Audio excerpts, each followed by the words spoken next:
Hello, everyone, and welcome back to our Tuesday night series of Chicago Bears Talk Live. My name is Nick Rohde of Just Another Year Chicago Bears, and thank you for tuning into this episode.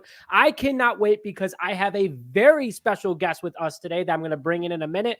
But today we are going to be discussing overall Ryan Poles offseason. Did he drop today that Caleb Williams is a for sure lock at the players' meetings? A little bit more on the stadium that could potentially be on the lakefront or in Arlington Heights, and overall what we should do with that number 9 overall pick.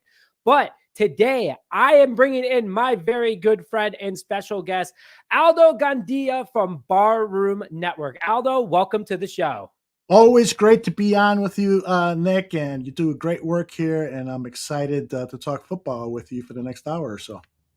I've been ecstatic because, it's that weird time where, okay, like there's the owners meeting right now, there's pro days, like everyone just kind of talking about, hey, like what are we doing with everything going on? But this is the type of stuff that I look forward to talking about. So Aldo, let's just get right into it. And before we begin today, folks, please hit that like button and subscribe to Just Another Year Chicago Bears, along with Aldo's network, Barroom Network. Link is in the description. Make sure you go give him a subscribe as well. Great Bears content. We're excited to bring you guys tonight's episode. But Aldo, to start things off, the man of the hour, Ryan Poles. It's been a crazy 3 years for him, and this offseason in particular has been nuts. So just to kind of start things off, brick by brick, what is his offseason grade from you? That's a great question. Clearly it's incomplete because the draft is such a big portion of this, but I like what he has done to date. If I was doing mid grades of the offseason, I would give him probably a B plus. And the reason I don't give him an A is that I think he dropped the ball a little bit with the trade value on Justin Fields. He gave away at the combine. He signaled that he was going to do right by Justin. And that basically was a signal to everyone in the National Football League, all the 31 other general managers, is that he was going to trade Justin Fields. So that devalued his trade value. And I think that, I like the acquisition of DeAndre Swift. But I wonder if there couldn't have been a better choice, and I should probably have some names at the back of my at the top of my head. But DeAndre Swift to me is a question mark as to whether he's a true lead back. Now, he had phenomenal numbers last year with Philadelphia Eagles, but the Philadelphia Eagles in 2023 had an excellent, much better offensive line than the Chicago Bears will have this season, although there have been improvements in the Bears offensive line with the depth. So overall, I would give it a B plus. I wonder what people in the chat are saying, and I wonder what your thoughts are with his grade. So answering the chat real quick for you, we got an A minus already out of the gate from Jason. We got an A minus, and Jerome, we have an A minus. And going off of my grade for Ryan Poles, I'm with you. B plus is definitely I didn't like what he did. I agree. He gave away that he was getting rid of Fields. I didn't like how he also handled it because of the fact that Justin was sitting there in the dark for 3 months. And he's like, what are we doing? If you wanted to do right by Fields, you're trading him right away. I also think that before Kirk Cousins became a possibility for Atlanta, we could have dealt him to Atlanta, gotten maybe a second for him, a third, a couple other picks there. That was Poles' big fumble, let's say. But overall, like going back to DeAndre Swift with you really quick there, I really like that pickup. He's 1,000-yard rusher with the tush-push offense, which is really, really impressive. On top of that, the Lions didn't have a good offensive line till of recent when he was with the team. So I like the kid at 25 years old. I think he's versatile. He can do it out of the backfield. He can do it all. And his mad runs, those explosive runs out of the backfield, kid's dangerous. He's crazy fast. The other reason why I give him a B plus is that Keenan Allen trade, we fleeced the Chargers. Yeah. I mean, the one thing is that, he does have a big cap hit, but he's a 32-year-old wide receiver that if we bring in, a Brendan Rice, a Roma Dunze, a Brian Thomas Jr. can mentor him, and it's a 1-year rental where we have that rookie moving forward. So that's kind of where I sit. But Aldo, going off that, how do you feel about all the lineman grades that are grading the linemen that he brought in to potentially fill in the offensive line just on 1 year rentals. Is there anyone that sticks out? Well, I definitely like the grade, the acquisition of Ryan Bates. And the reason why is because of the versatility. And it's interesting because Ryan Poles mentioned that yesterday when he met with the media.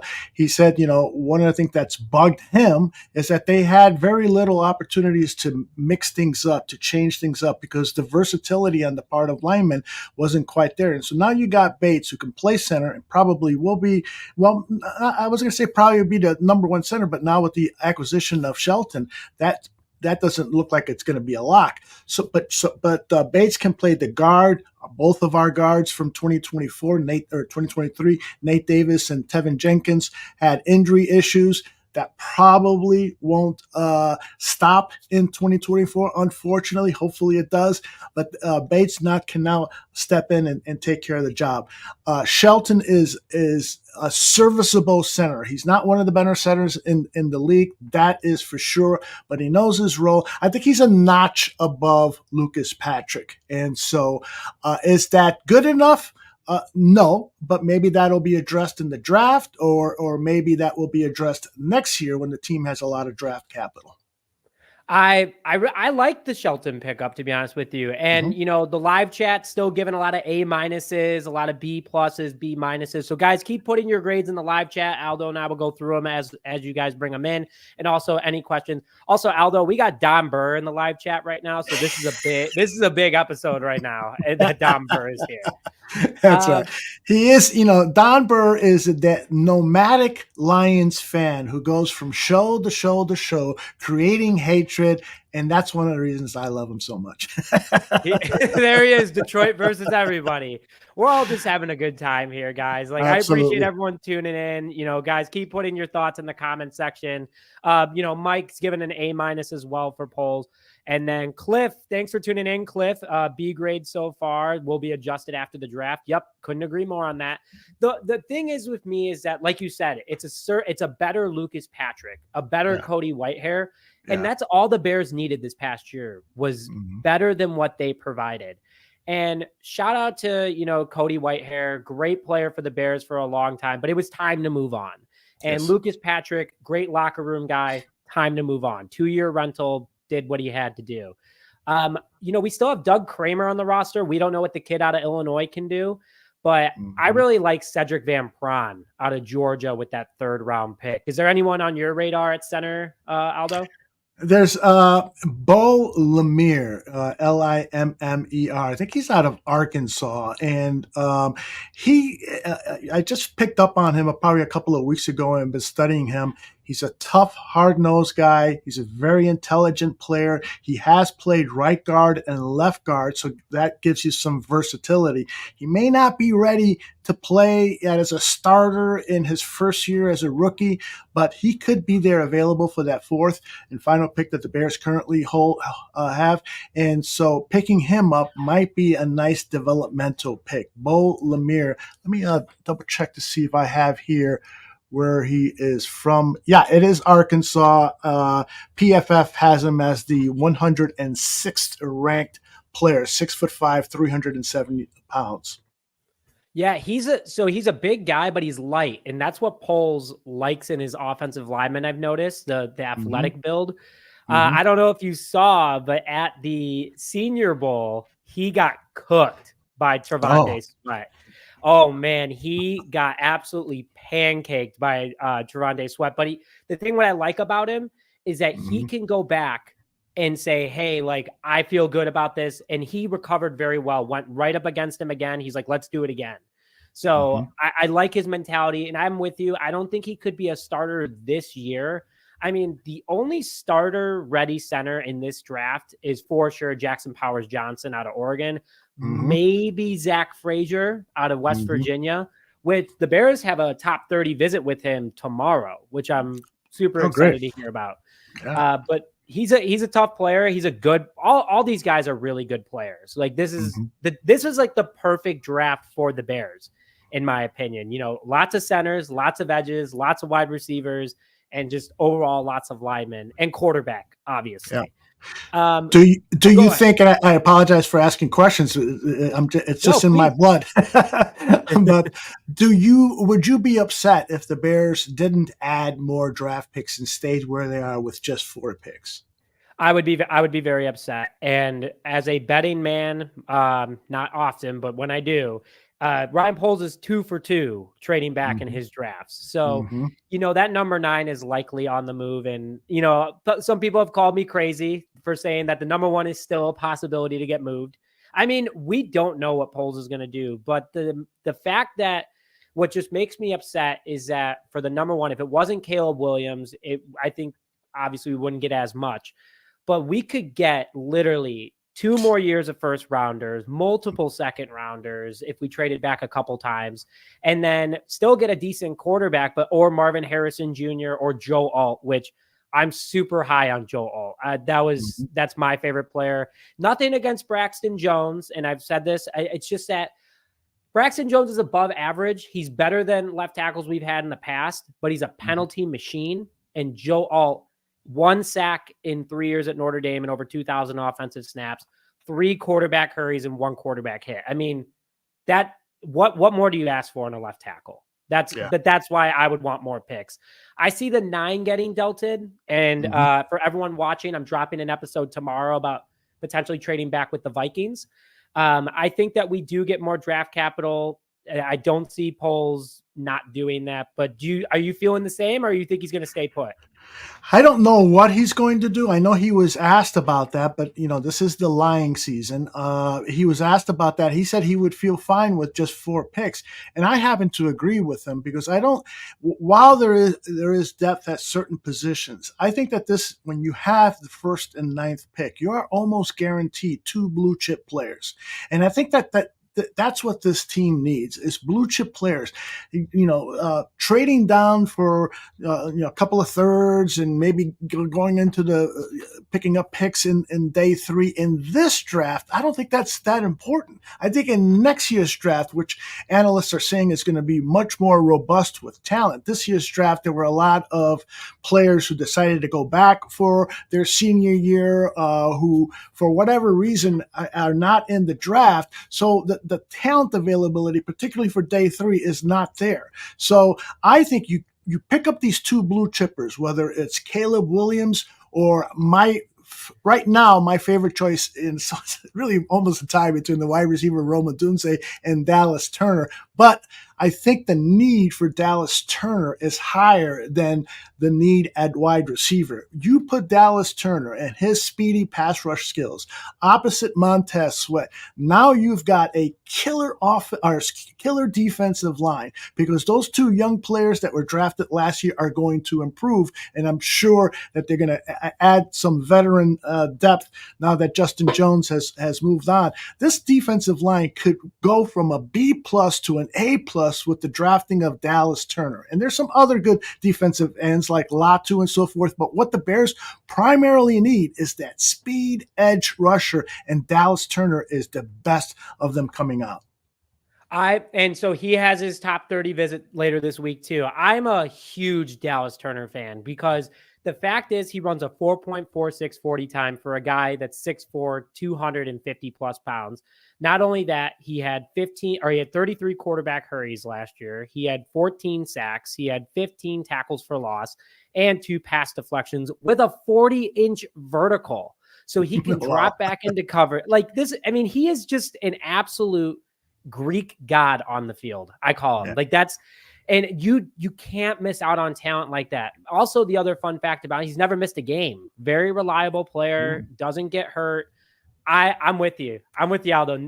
Dallas Turner's my guy, but I would not be upset if we traded back 1 or 2 picks and still got Jared Verse, because I'm a big Jared Verse guy too. The beast out of Florida State, 4.54 40 times, so a little bit slower, but 265 pounds, and he literally throws offensive linemen like they're rag dolls. So it's tough. It's a tough. So you're Dallas Turner over Jared Verse.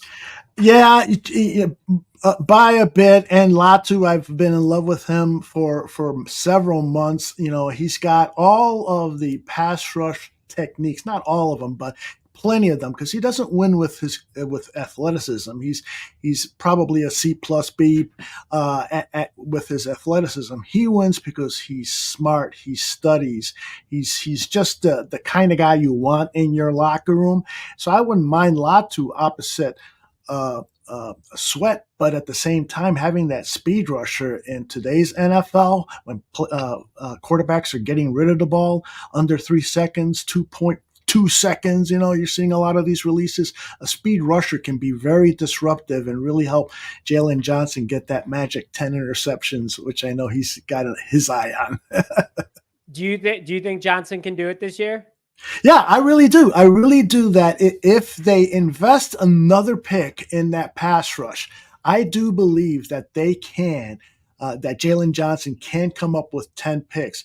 Plus, we can't overlook the signing of the free agent safety, Bernard. This guy is a wily veteran, has never missed a game in his NFL career.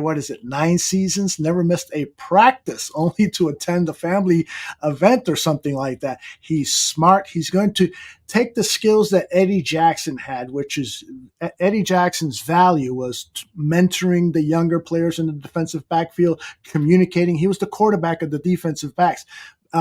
This guy is going to do the same thing. He's going to do the same thing. Plus, because he's going to be on the field more, he's going to, be a problem for quarterbacks. And so if quarterbacks dare to throw Jalen Johnson's way, we could see double digits from Johnson with the INTs.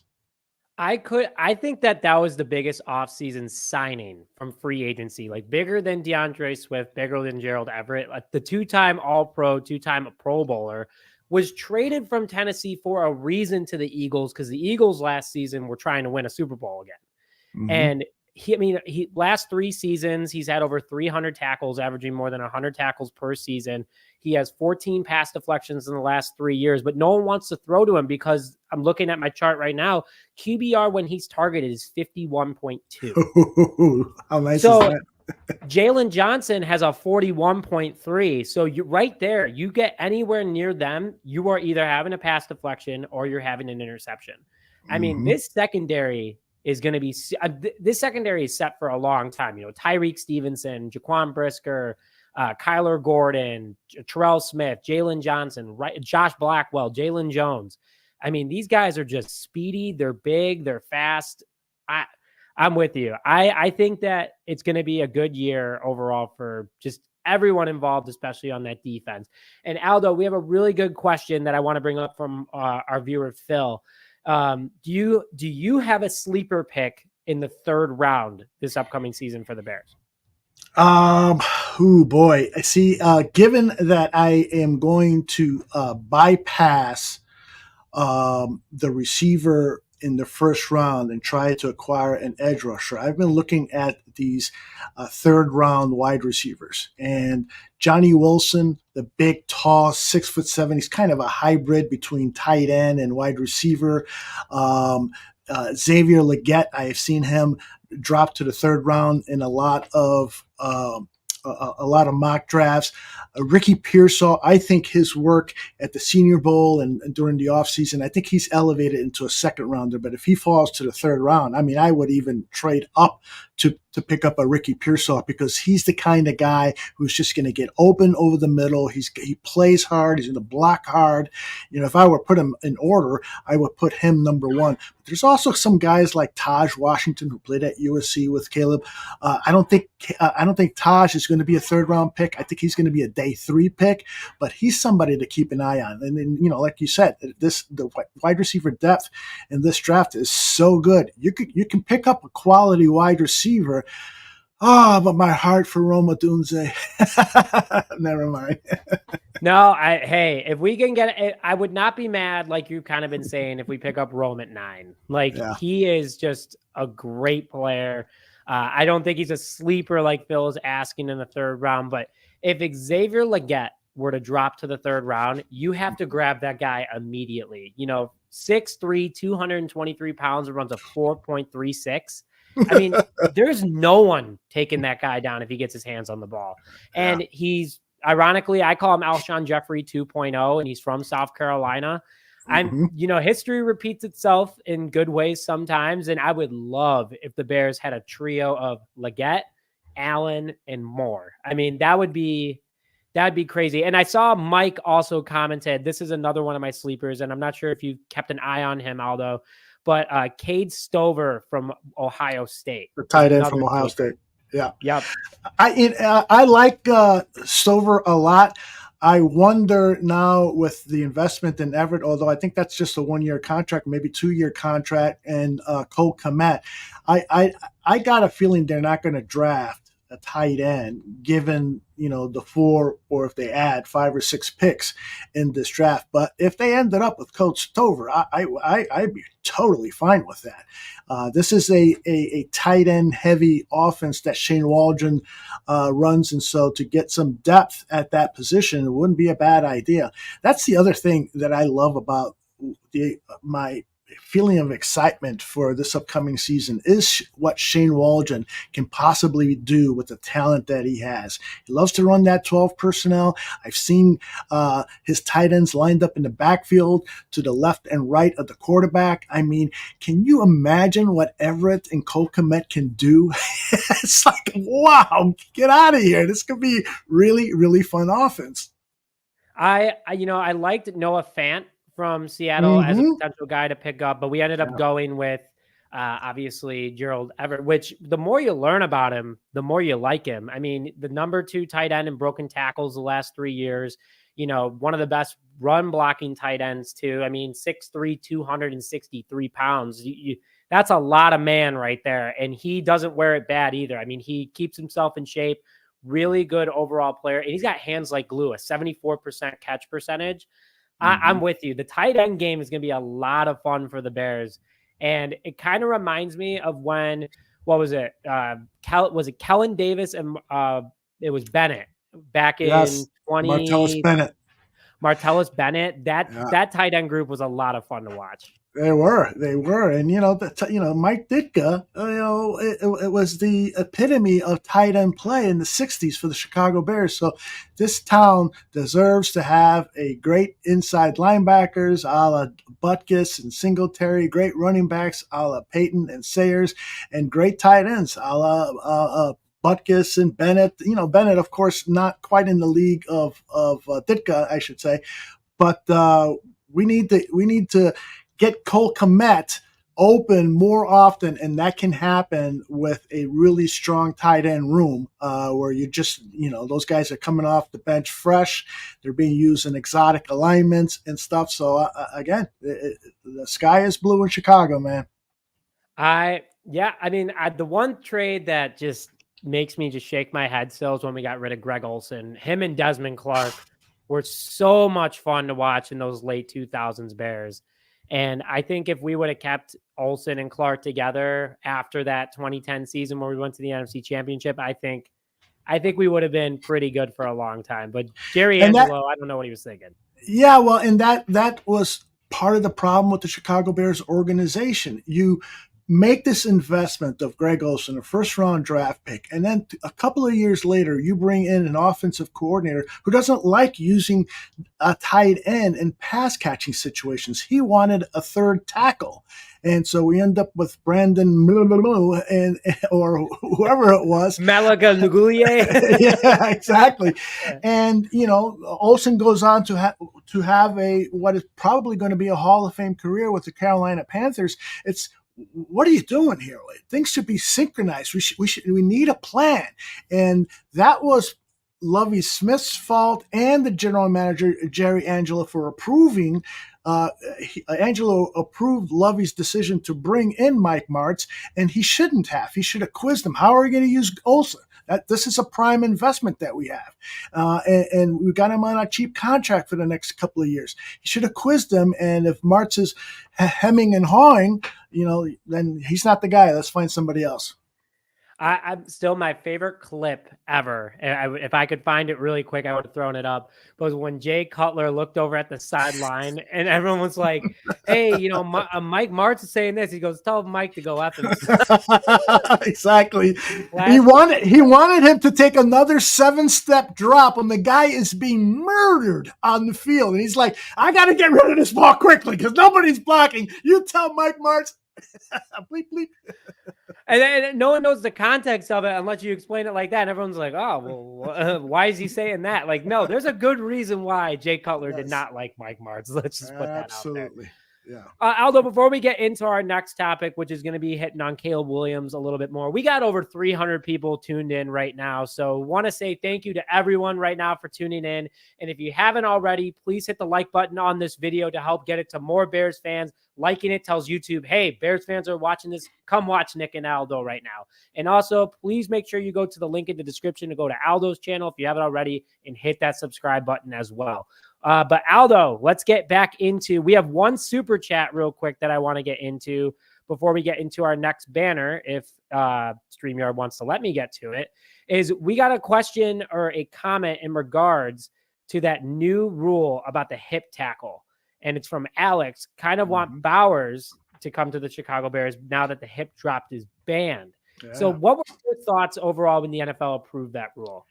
I'm all for safety measures. Listen, I grew up watching football when they were literally dragging injured players off the field. Player safety was not held in high regard in the NFL back when I've started watching. But, we've seen the scientific evidence that the amount of injuries in the National Football League, you can't keep doing this. And so, but the issue with this rule is that it's going to be so hard to advance. And when you have the NFL Players Association, the NFLPA, which is responsible for the financial health and the physical health of its players, when they're saying this is a bad idea, referees are not going to be able to enforce this fairly, it's just too tough a call, then you pause. You go, well, the players are the ones out there, and they're saying this is a bad idea. So I have to be on the side of the players here, just like I usually am when it comes to rules. I don't know. I'm much more in favor of the kickoff rule, but this swivel hip tackle, I think there's going to be a big mess in the NFL the first several weeks of the league, maybe the entire league year, having to enforce that rule by the NFL officials. I'm with you. I'm all about player safety, but I feel like ironically, this rule came into play after the NFL announced that offenses aren't scoring enough, which I was like, okay, is this about the money now, or is this about the game? Interesting. Come on. Yeah, I just thought it was a really interesting situation that the NFL put out there, but I get it. I get the rule because there have been some serious injuries because of it. But at the same time, football's football. The helmet to helmet, that one, I'm like, yes, that's 100%. But you're going to get some hip pointers when you're playing the game. That's wear more pads. A lot of these guys don't even wear knee pads anymore. So I don't know. There should be more rules in regard to that. That's just me though. No, I agree. But overall, you need more offense. You need more offense. But thanks, guys, for all the live chat comments. We're getting them in a little bit. If you guys have comments or questions, make sure to throw them in there. But let's go into Caleb Williams being a lock. So today at the owners and general managers meeting in Orlando, Ryan Poles came out today and talked super highly of Caleb Williams, talking about his interactions with him, the dinner before the pro day, after, getting to know his parents, and also literally saying we're resetting the quarterback market for the Chicago Bears here. Not only that, but resetting the team. It's getting pretty blatantly obvious. And then on top of it, Chicago Bears social media did a mock draft where they only showed the number 9 pick, not even the number 1 pick. Yes. So Aldo, how are you feeling in regards to, the Caleb Williams situation? Are you on board for it? Like, are you 100% Caleb Williams, or are you still like, maybe we can do something with that number 1 pick? Well, I'm going to take all calls, and but it's going to have to be a monumental trade offer for me to even consider trading Caleb Williams away. I mean, I have not now shifted my allegiance fully from Justin Fields to Caleb Williams. And I've done a lot of work over the last several days to see what he is capable of doing, to see what he's done in college, and to reading reports about him. I went back and read the Vanity Fair article from September of 2023, which was quite incisive about him and his approach to the game and his approach to his brand. And I think, that scared off a lot of the veteran talent evaluators, a lot of veteran people in the NFL, is that this guy wants to come in and change how we do business. He wants to go back to the time that we had salary installments, for lack of a better word, for each draft pick. He wants to go back to the days of Sam Bradford, who signed like $100 million contract when he was drafted first. Those are the things that he's been talking about. Now, that's not going to happen, at least not this year.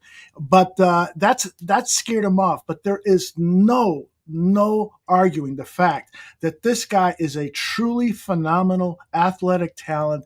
He has all the skills to throw the ball on time, to make off balance, off timing throws, and he can run with the football. But he doesn't look to run. He looks downfield every time he's scrambling around to try to make a big play. Now, that is part of the knock on him, is that when his team started to falter in the second half of last season during the Notre Dame game and on, that he started to become Superman. And is he going to stop thinking that I got to be the one to save us when we're down 24-0 at Soldier Field against the Lions? No, did I say that? Get out of here. But he's got to get away from that mentality. And I think that this coaching staff will work with him on that, and they will try. And with this defense, it's highly unlikely we'll be trailing anyone by 24-0.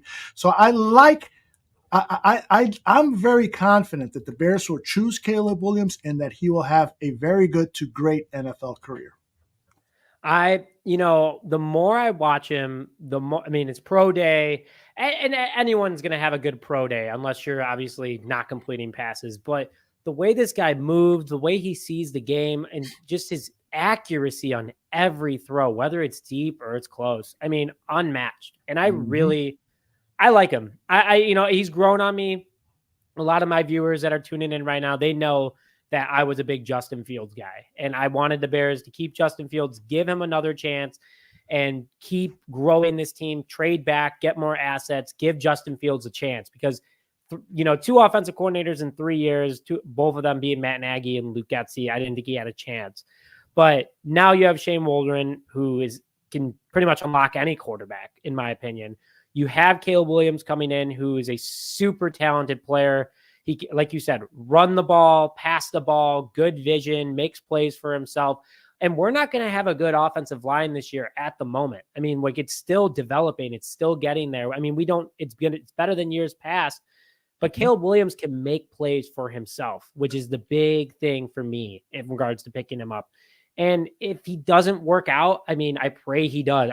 I pray he does. We need a quarterback to work out for the Chicago Bears.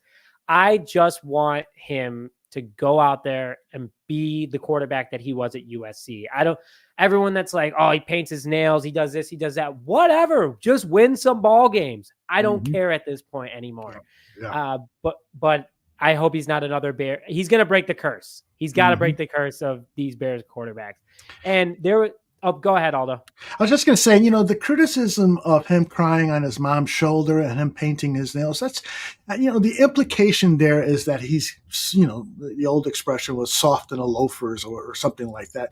And that couldn't be further from the truth. This is a tough guy who has gotten walloped in college football games and gotten back up and played hard. This is a guy who, when you listen to Ryan Poles and Matt Eberflus, has the total respect of his team.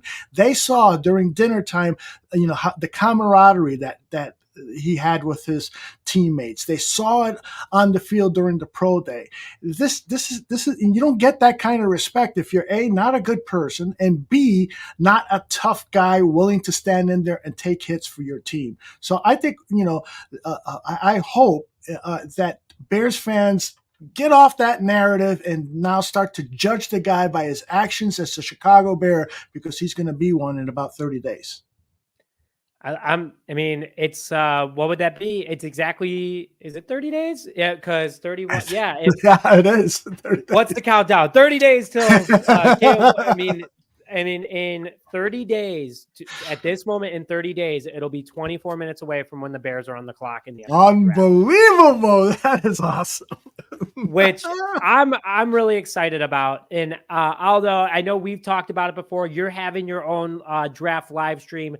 We are too. And just want to give you guys a quick shout out if you're able to make it. We are having the Just Another Year draft party at Rizzo's Bar and Inn in Wrigleyville, Illinois, which we are super excited about. April 25th, starts at 6 p.m. Doors open. There's going to be free Freshie organic tequila seltzer for those who show up on time. On top of that, we're going to have a bags tournament. We're going to have other podcasters there. We are going to have everyone there.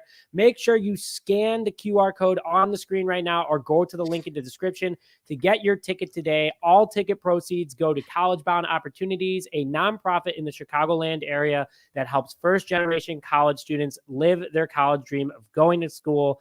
I was part of College Bound Opportunities. I couldn't thank you guys enough. We hope to see you guys at the party. Aldo, I see what you're holding right now.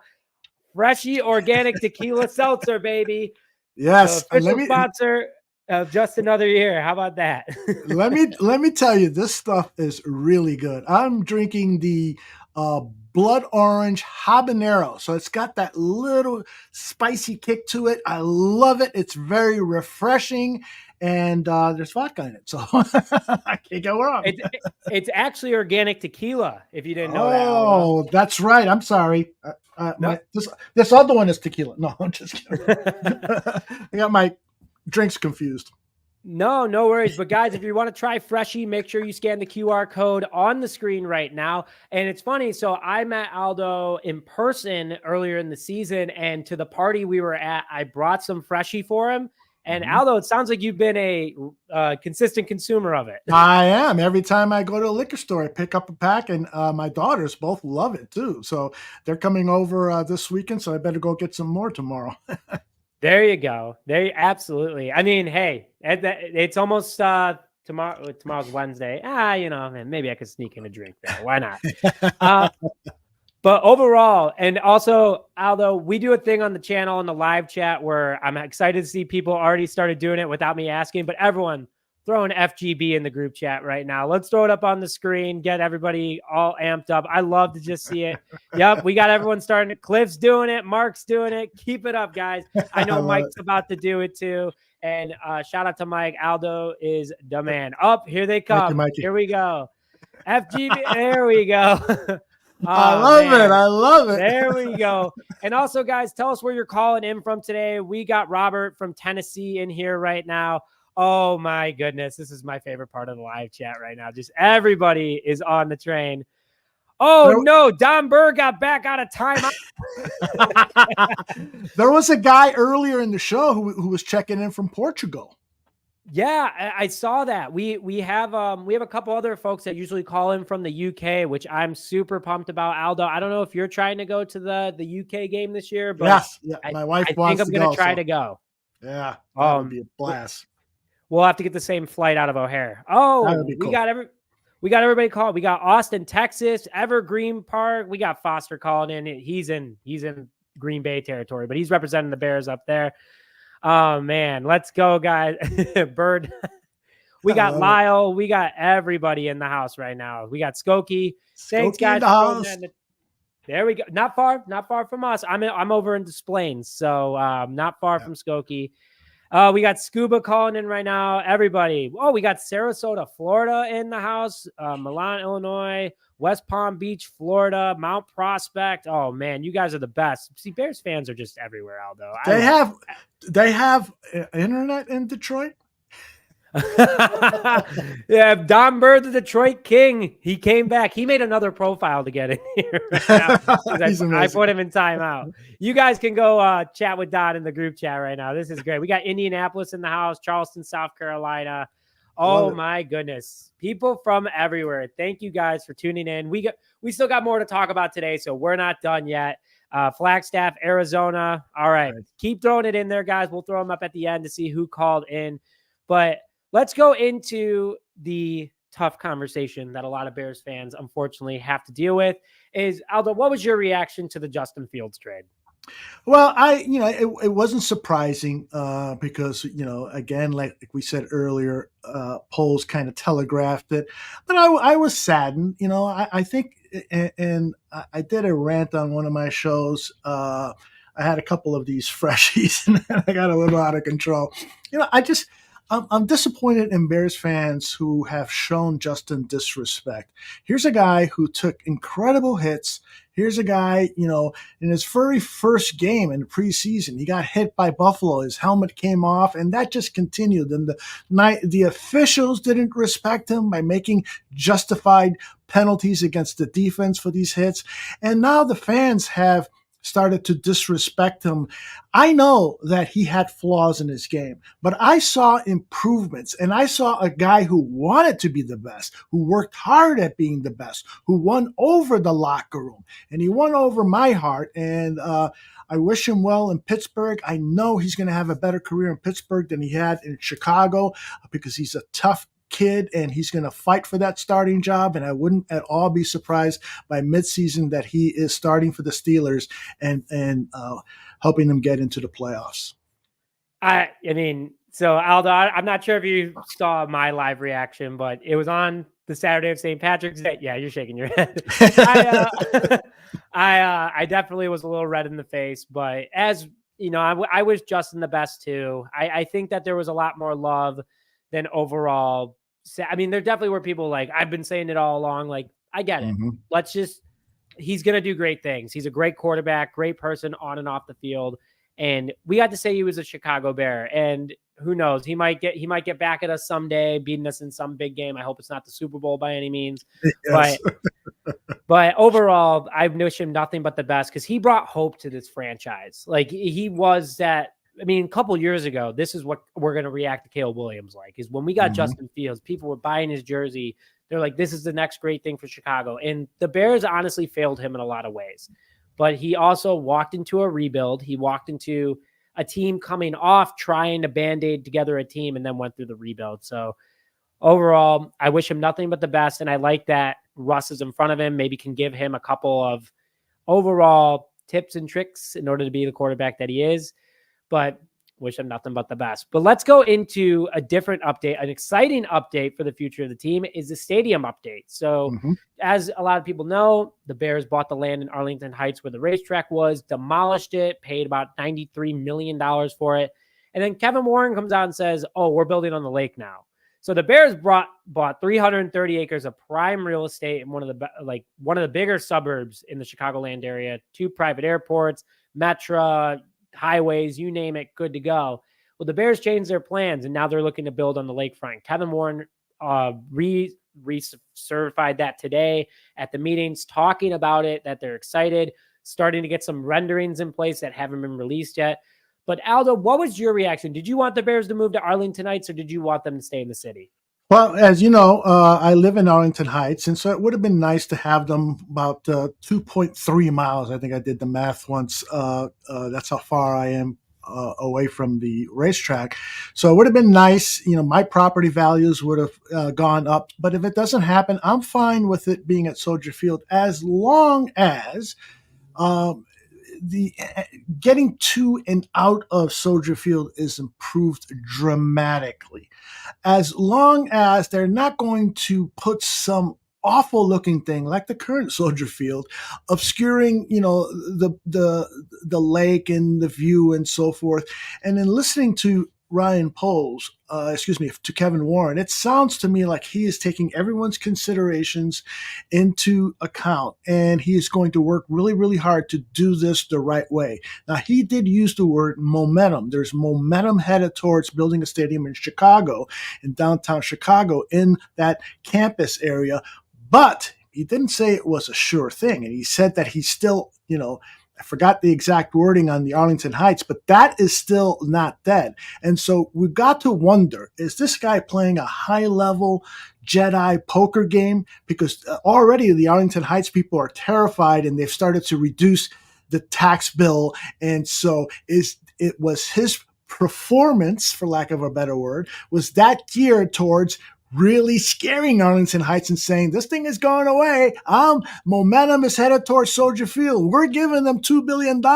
There's never been an investment that big in the history of Chicago from a private institution to erect something. I mean, he laid it out brilliantly. And if I were the mayor of Arlington Heights, and if I were the head of the school districts, I'd be going, holy cow, we got to do something. We're losing this. Our strategy is not working.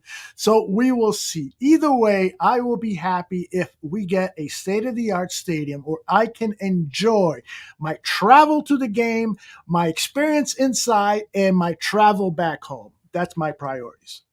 Well, you just got to vote for mayor from that one. Just so you know, GCA is saying Aldo for mayor, and I cannot agree with you more. The transportation to Soldier Field is horrendous. I mean, the worst in the league. I don't know why when they first redid it, they just didn't add an L line. They were originally going to do. They were supposed to add an L line when they redid it in 2003, and they're like, oh no, people will drive. Do you know how many people drive in the city of Chicago? This isn't New York where people avoid driving. People love driving in this city. I mean, if you learn how to drive in the city, which my dad, my first time with my permit, I drove, he took me to the city in the heart of downtown, said, this is where you learn how to drive. And I'm telling you, people, I mean, the city just doesn't have it figured out. I mean, Lakeshore Drive just isn't big enough. There's only 2 exits coming from the south and the north. The parking's horrendous. It's the second smallest stadium in the NFL. And I went to a Fire game, Aldo, what was it, 3 weeks ago, the home opener for the Chicago Fire, which, by the way, I love that they play at Soldier Field now. Like it's definitely better than their old situation in Oak Park, I believe. And also, by the way, now people are calling you the governor. So I think your political stance is definitely starting to really grow. Now, someone say Aldo for president, because I'm about to throw this. No way. But overall, I mean, it's just so bad. And after the game, so I tailgated before the game, and think about it. A Fire game maybe gets 20,000 fans, so 1/3 of the stadium. Right. And I was in the parking lot for an hour and 10 minutes after the game, waiting to get out. Because it feeds from 10 lanes of parking lots to 3. So everyone's fighting with each other and going through. Soldier Field, the museum campus is great. The inside of the stadium, it's okay. But again, they call it the toilet bowl of Chicago because they just put it right there. That's exactly right. So overall, I mean, like they proposed that they would build an L line that would go in across the street, that then you'd walk over Lakeshore Drive and it would go straight into the stadium. But the thing is that it doesn't help out the seating capacity. You can't build any more in the current Soldier Field. So they've already announced that it'll be south of McCormick Place. But what L line goes over there? None. So now you're going to have to build another $1 billion for the L line to go over there. You still don't address more parking lanes. You don't address more parking. You're going to tear down Soldier Field. You have to build onto the lake at that point, and still it's not going to work. Getting to Soldier Field is terrible. My dad and I went to, what was it? Bears. I think it was Bears Lions 2 years ago. Okay. And we parked about like a 35-minute walk, which in reality is not that far from the stadium. The fact that you have to walk all the way back after a loss, as of recently, and it's just like, you don't want to do this, man. You just want to get on an L line, get to your car. Like Wrigley Field, perfect. I mean, I get on at Skokie, I call it a day. Like it's beautiful. So I don't know. That's why I want Arlington Heights, because the Metra Express from Ogilvy to Arlington Park, I think that if they did the Express, it's 29 minutes. And you're taken from the heart of the city out there. You have 2 major highways, 2 private airports, and in all that space, you can build a city in a city. Yeah. And I don't see the Bears spending $2 billion to not fully own the stadium in the city. So yeah, as Warren said today, they are the largest landowner. The Chicago Bears organization is the largest landowner in Arlington Heights. They have 329 acres of really outstanding real estate. And so he was asked, well, if the Soldier Field thing works out, what are you going to do with all that land? And he kind of smiled. There's a lot of value in real estate. So it's not like they're going to lose, but that is ideally that is the place to put the stadium because of the traffic, because you can build and you own it. It's yours. You don't have to share it with the city of Chicago and the crazies that run this town. So it just doesn't make sense to go to Chicago, and there will be no parking. Warren was asked about that today. Well, if you build in the campus area, what about parking? And he had no answer for that. We're working on that. They're not going to come up with an answer. What are you going to do? Build another Waldron parking lot that's 3 stories, but takes you 2 hours to get out of if you're parked on the bottom, and you can't tailgate in there.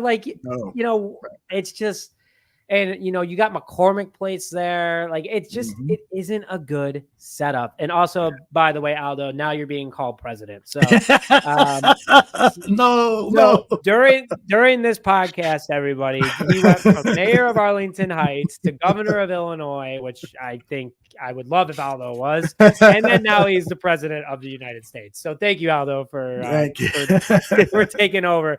And then also, Jeffrey, you have a really good point, is that they have boat parking, because everyone have you seen how much a boat slip is in any of the harbors in the city? Not in a while. Way too much. Way too much. Oh my gosh. But it's just that you can build this thing so right. And all these major teams, besides the Carolina Panthers, I mean, they're not even one of the major market teams. No one's in their downtown area. I mean, the Giants are an outside out. I mean, Miami, San Francisco, Green Bay is its own city. The stadium is the city of Green Bay. So overall, it's funny because Kevin Warren keeps bragging. It sounds like he's bragging almost that he lives in the city, and when I drive into the city and when I drive out of the city, I see this and I see that. When I drive, Kevin, who's really driving? It's not you. I bet. It's not you, a multimillionaire. I bet it's somebody else.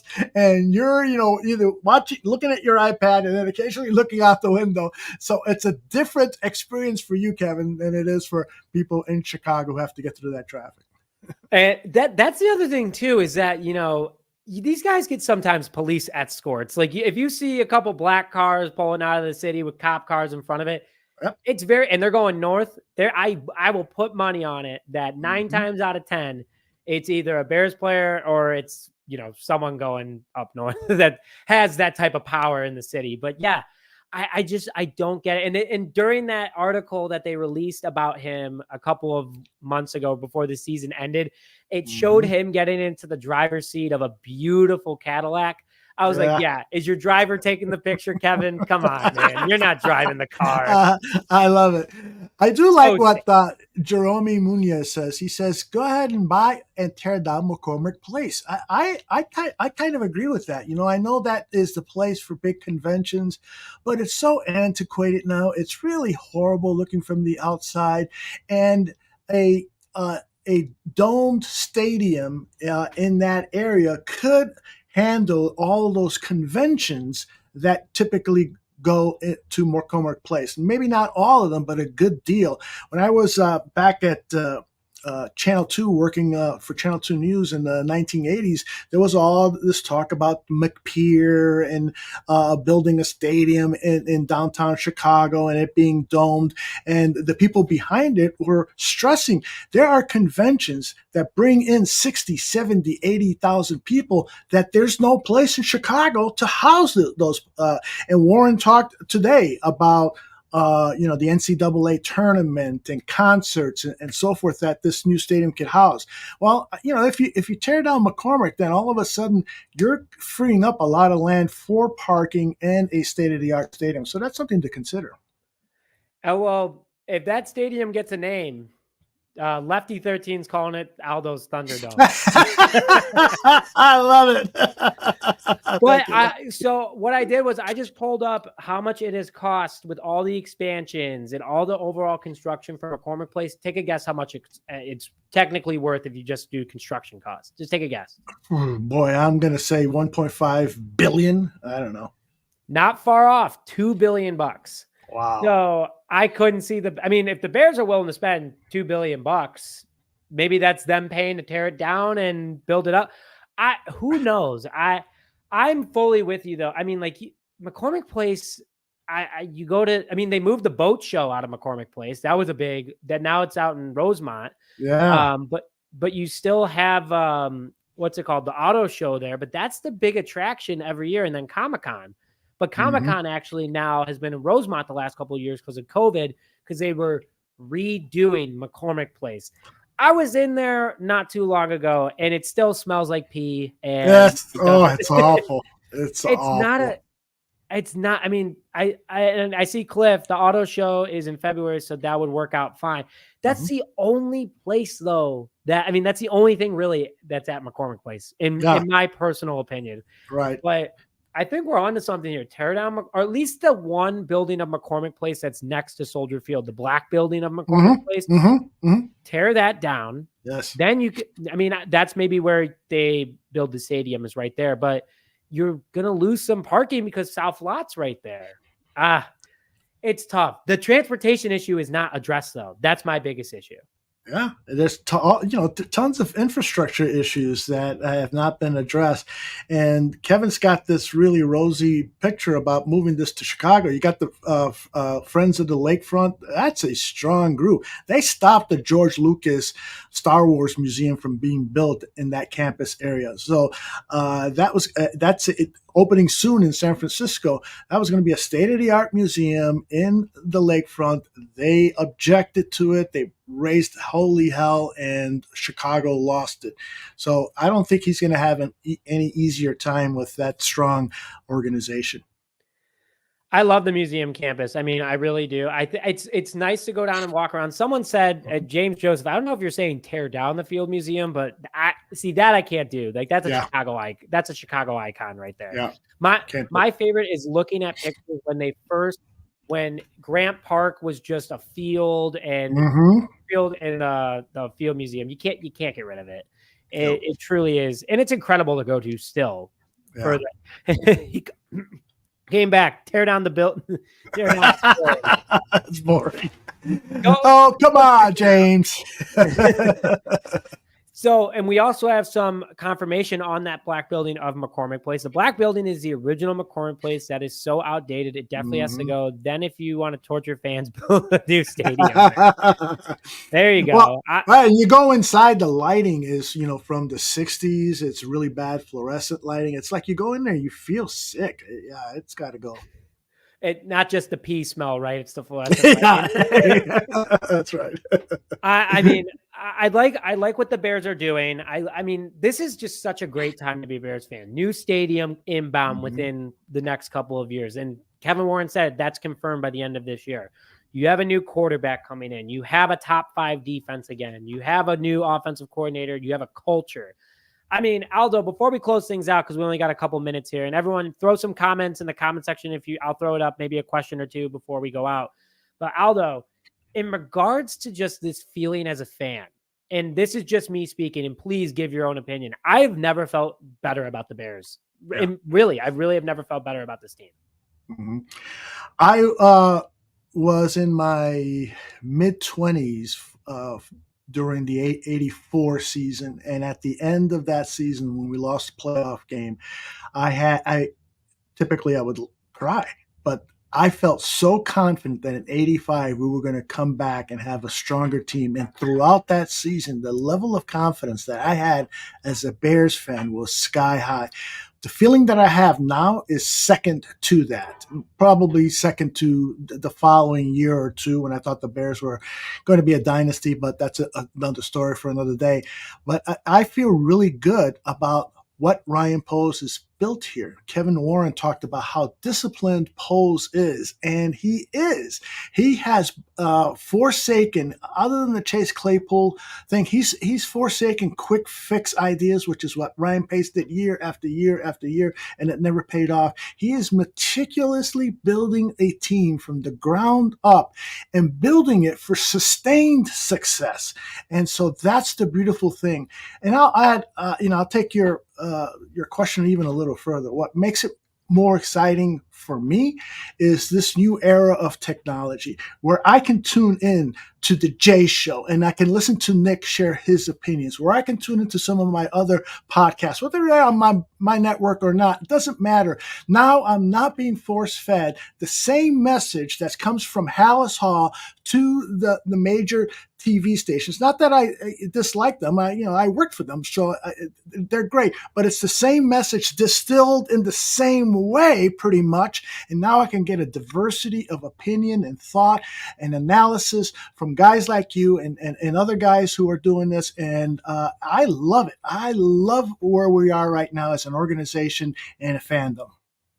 And Aldo, I can't agree enough with you. I think we do have the greatest fans in the world. I mean, we've gone through, besides Don Burr, the Lions fans, they are crazier than us. Let's just put that out there. But, exactly. It's just such a good time to be a Bears fan because there is so many different opinions out there. There's so many different real facts that people break down. And I kind of want to go, this helps lead into a comment that I saw earlier from Scott. Aldo, I made a mock trade yesterday where the Bears trade the number 1 pick to the Chargers for 5 Justin Herbert and a few other picks. And, you break it down. And like you're saying with the age of technology, I was able to go out and see all the different Justin Herbert breakdown of his contract, what he would bring to this team, who has he been with before, how would he work in shape? And it's just everyone has that information there. Oh, I mean, it's fun. Like, that's what makes this fun and this offseason even more fun as a fan because you don't know what's going to happen with this team. Also, by the way, Aldo, would you trade the number 1 for Justin Herbert and number 5 or no? I'm looking real quick here to see he signed a 5-year, $262 million contract. Oh man. But think about how much of that is guaranteed money, $220 million of it. Yes, that is a great point. I would probably, that is the toughest question I have faced this offseason. And I'm not kidding because I love Justin Herbert. And I think that he's just scratching his greatness. And I don't think Harbaugh is the right head coach for him. I think Harbaugh would love to have J.J. McCarthy run that Chargers offense. But I would have to say no right now because because the salary. Oh man! But I'd love to sleep on it, and we'll talk about it some other day. There we go. Aldo, one quick question for you before we tune off. It's from Cliff. Would you use some of this next year's draft capital to gain a second rounder this year? It depends on who is on the board. So, as today Greg Gabriel was talking about, these trades are prearranged. And so, hey, in the second round, would you be interested in trading this for this? And then if your guy is available on that pick and you've already had an informal agreement that we're going to make this trade with the Chicago Bears, if they call us, then yes. And if that guy is somebody like, I don't know, let's say, who is the third, or let's say Brian Taylor. He's not going to go in the second round, but let's say Brian Taylor, the 4th best receiver in this draft, is available early in the second round. Yeah, hell yeah, I'm making that trade. And I am now on the squad. I got the successor to Keenan Allen and or DJ Moore. So yeah, I would definitely consider it, Foster or Cliff. Yep, I love that thinking. I really do. And Aldo, I know we're at an hour, and I appreciate you coming on for the full hour. And everyone that's in here, we've had consistently 350 people tuned in. So cannot thank you guys enough for tuning in. And Aldo, I cannot thank you enough for coming on and joining me as well. It's going to be such a fun rest of the month, and I'm sure we're going to cross paths on Twitter. And we'll probably do a mock draft together before the big night. Would love that. Thanks for having me on, and continued success, brother. Absolutely. And you as well, Aldo, if you could stay on for 1 second after we're done, I'd really appreciate it, just to close out. And thank you, everyone, for tuning into this episode of Just Another Year Chicago Bears. Please hit that like button before you leave to make sure that more Bears fans see this. But today I had very special guest, Aldo Gandia from Barroom Network. Aldo, can't thank you enough for coming on again. And thank you for tuning in this episode of Just Another Year Chicago Bears. My name is Nick Rohde, and as always, bear down, baby.